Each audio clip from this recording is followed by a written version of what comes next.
3, 2, 1, valendo. Olá a todos, meu nome é Miqueias, sou aluno do 10º semestre do curso de Direito.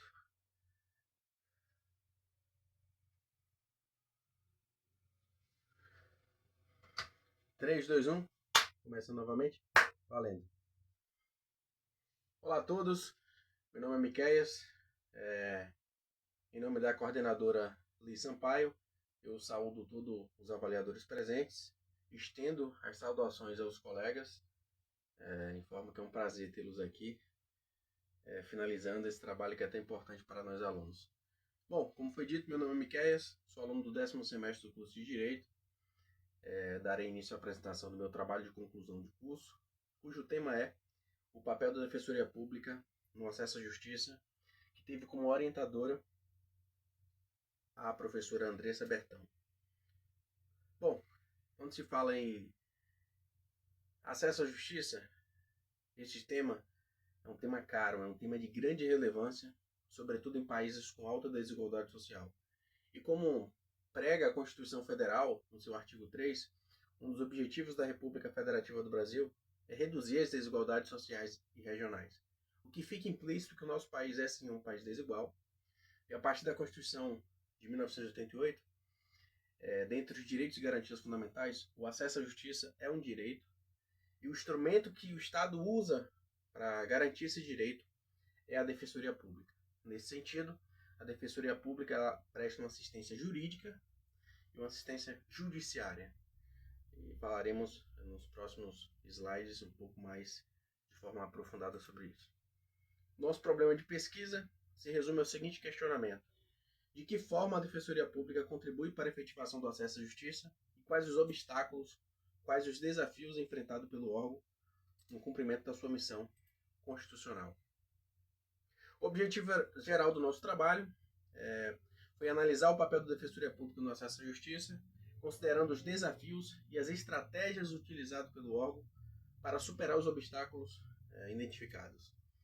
Os objetivos específicos do nosso trabalho foram examinar a evolução histórica e o desenvolvimento institucional da Defensoria Pública no Brasil, identificar e analisar os principais obstáculos enfrentados pelo órgão no cumprimento da sua missão constitucional, conforme o artigo 134, discutir as medidas e práticas adotadas por outras jurisdições que poderiam ser aplicadas para melhorar o funcionamento da Defensoria Pública no Brasil.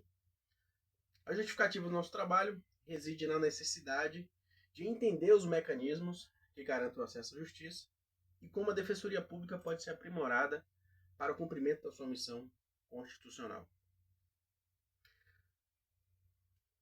Jurisdição, acesso à justiça, surgiram de evolução histórica, de fato. No passado, o Estado ele não possuía o monopólio jurisdicional, ou seja, ele não regulava as relações sociais. Inicialmente, os conflitos eles eram resolvidos através da tutela, através da imposição unilateral de força, em detrimento da razão jurídica. Posteriormente, em um primeiro momento de forma facultativa e depois de forma obrigatória, os conflitos passaram a ser submetidos à arbitragem, onde uma terceira pessoa imparcial, escolhida pelas partes, resolvia uma lide. E aqui, quando se fala em autotutela, quando se fala em arbitragem, é impossível não lembrar da disciplina MASC, Métodos Alternativos de Resolução de Conflito, e também da disciplina Teoria Geral do Processo. Então, são conteúdos que aprendemos ali entre o 2º ao 7º semestre, dentro dessas disciplinas.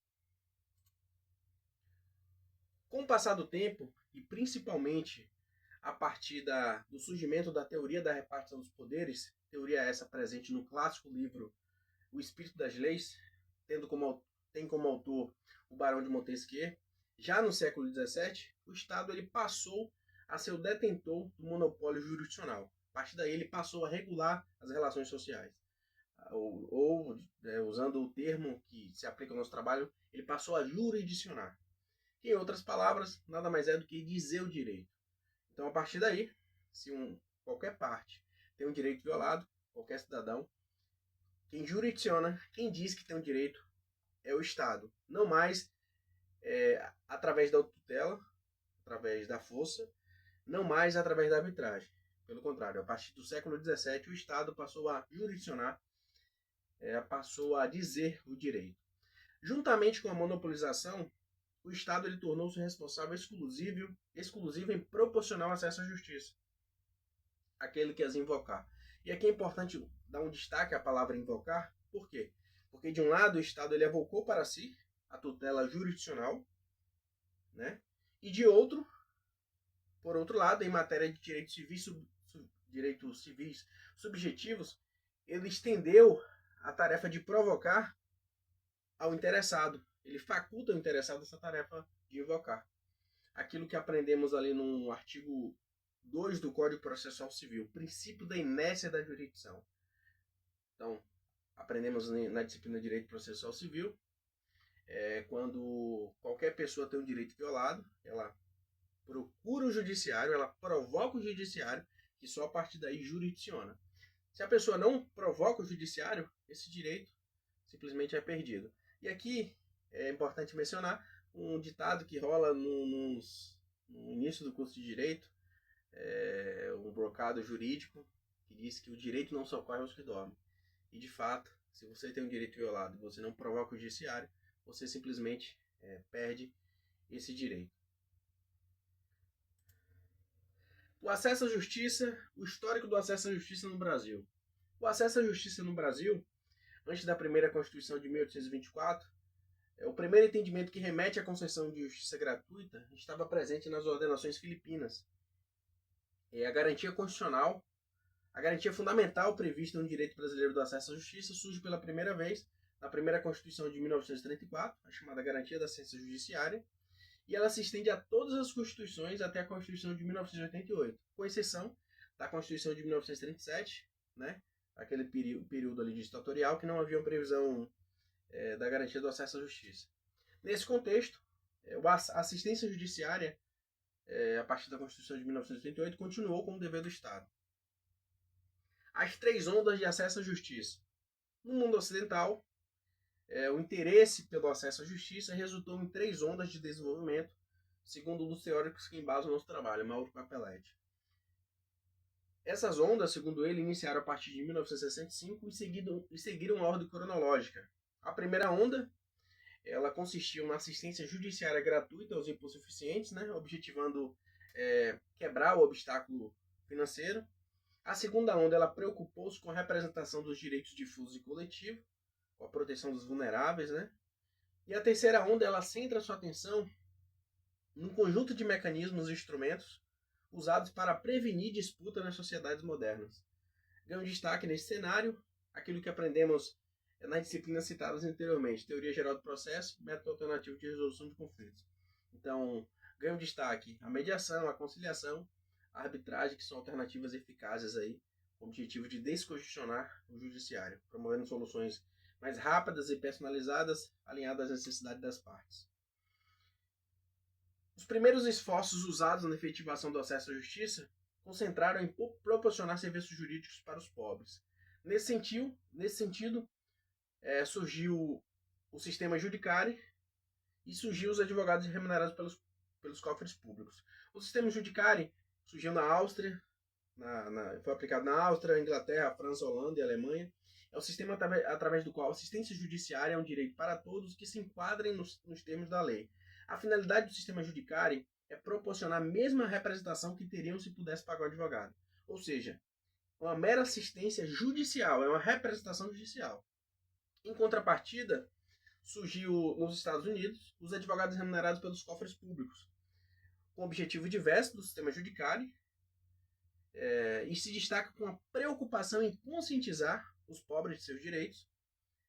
E nesse mesmo contexto, os escritórios desses advogados remunerados pelos cofres públicos eram localizados em bairros carentes, o que proporcionava uma facilidade de acesso e, consequentemente, uma relativização de barreiras. O objetivo dos advogados remunerados pelos cofres públicos era assistência jurídica, né, uma consultoria jurídica, um auxílio, uma orientação, seja judicial ou extrajudicial. É importante citar nesse contexto que o modelo de defensoria pública que temos a partir da Constituição de 1988 é uma junção do sistema judiciário com os advogados remunerados pelos cofres públicos. Defensoria pública no Brasil.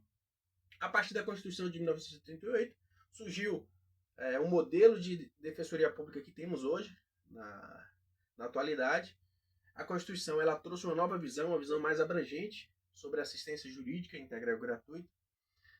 E no capítulo 4 da Constituição, dentro das funções essenciais da Justiça, seção 4, o artigo 134 traz a missão organizacional do órgão de Defensoria Pública. É aqui que temos a finalidade do órgão, a sua missão constitucional, a sua razão de ser, os princípios que o cercam e tudo mais que diz respeito ao órgão. A Defensoria Pública é uma instituição permanente, essencial à função jurisdicional do Estado, incumbindo-lhe a orientação jurídica, a defesa em todos os graus necessitados e a promoção dos direitos humanos.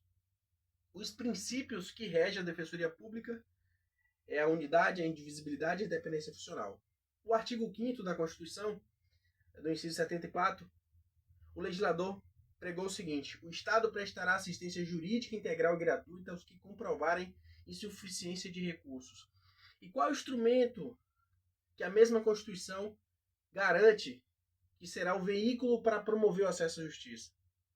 É justamente o órgão de Defensoria Pública. Quando se fala em fundamentos da República, nós temos ali a cidadania. A cidadania ela implica direitos e deveres. Dentre os direitos do cidadão, nós temos o acesso à justiça, segundo o artigo 5º. E nesse mesmo artigo 5º, o Estado, o legislador, ele define que o Estado tem a missão de prestar assistência jurídica integral e gratuita aos que comprovarem insuficiência de recursos.